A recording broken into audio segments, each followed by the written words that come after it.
Terza edizione del premio Manuela Corrao. Oggi abbiamo trattato il tema del coraggio.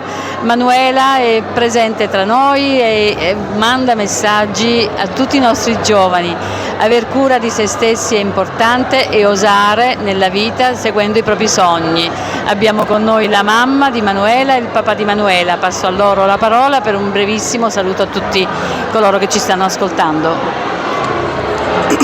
Oggi è stata una giornata davvero molto importante per noi, ricordare Manuela e portare il suo esempio agli altri, e grazie veramente alla professoressa Colella che ci dà questa possibilità, perché abbia un senso tutto quello che Manuela ha affrontato, quello che abbiamo affrontato. È un messaggio sicuramente positivo perché la vita va vissuta in pieno, va vissuta con coraggio, cercando le forze dentro di noi e in chi ci circonda. Sì.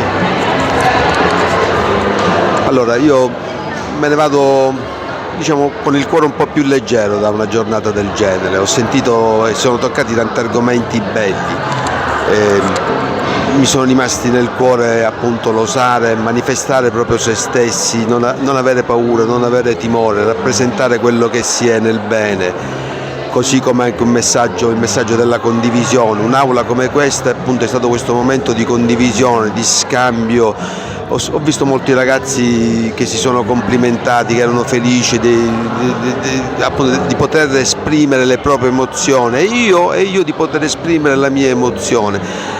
Perché dolori come questi si tenta, e fa bene anche quello, che per elaborarli uno li elabora dall'interno in maniera più riservata, più intimistica, ma giornate come queste sono splendide per aprirsi agli altri, e quindi ringrazio la preside, la professoressa Colella e l'istituto e tutti i docenti che si sono attivati per la realizzazione di questo evento, di questo premio in favore di nostra figlia Manuela. Grazie.